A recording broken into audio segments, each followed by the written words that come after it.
Hi, my name is Alex Dolphin and welcome back to another episode of Ex Ante. Today we're going to discuss the case Sinclair Oil v. Levien. This case was heard in the Supreme Court of Delaware in the year 1971. Let's go ahead and jump into the facts of the case. So the plaintiff is Mr. Levien and the defendant is Sinclair Oil. Sinclair Oil has a subsidiary company called Sinclair Venezuela. Sinven is what it's referred to in the case.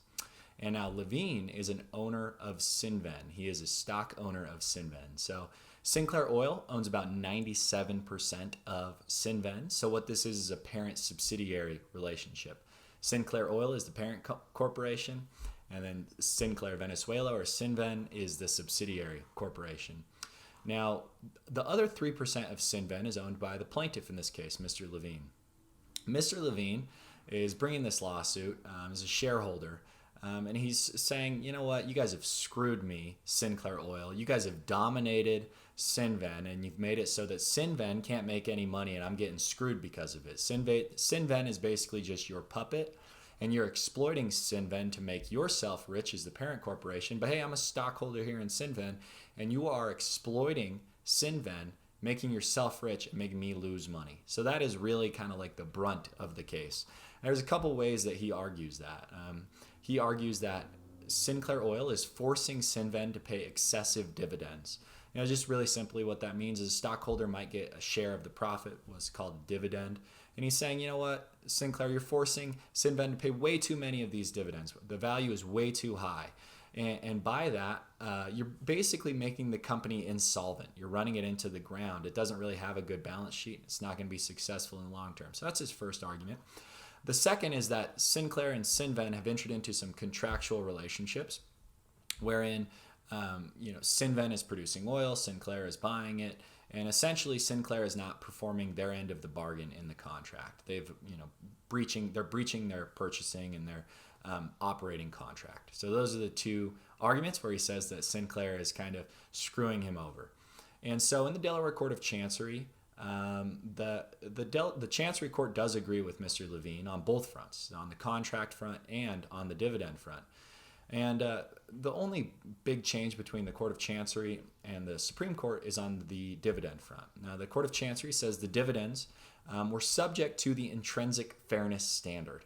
So what does that mean? It's just a really high standard that we're going to look at actions by directors of corporations through. It's like a lens, right? We're going to say, was this intrinsically fair? You can imagine, that's basically saying, was this objectively fair? That's a very high level of fairness to pass that muster. And so you could see how it might be really hard for anything to be intrinsically fair. And so the Chancery Court says, no, these dividends weren't intrinsically fair. There wasn't a good enough explanation for why Sinclair was forcing Sinven to pay these excessive dividends.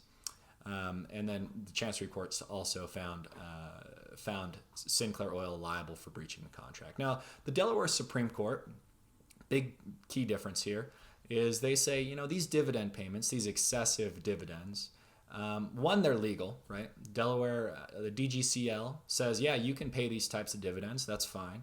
And so they're not illegal, but they might be inequitable. And the Delaware Supreme Court recognized that. And so the Delaware Supreme Court says, for us to figure out whether these are equitable or not, we need to see first, was there a breach of the duty of loyalty?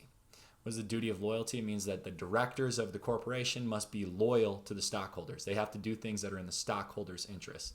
And a breach of the duty of loyalty might be self-dealing. Self-dealing would be where the board is getting something to the detriment of the stockholders, right?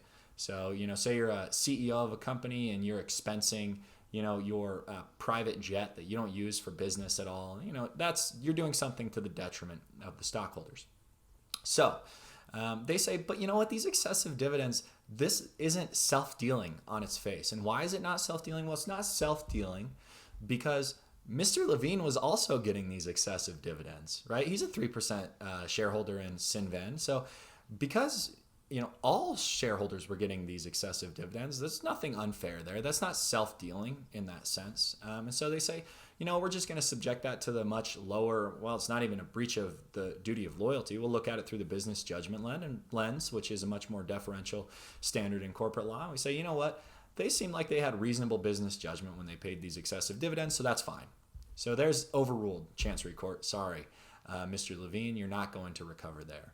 But the Supreme Court upholds the breach of contract, and they say, when a parent basically is controlling a subsidiary, and then when they're controlling that subsidiary, they're not allowing that subsidiary to enforce their breach of contract claim. Well, yeah, that's self-dealing on its face. That is not fair. That is to the detriment of Mr. Levien, the 3% stockholder in Sinven, right? Because he can't really say, hey, you're breaching the contract when you have a 97% shareholder, except for if he comes here to court. And so they say, yeah, you can't do that. You can't basically just force the subsidiary into contracts, and then when you breach them as the parent, you just say, hey, sorry, you can't do anything about it.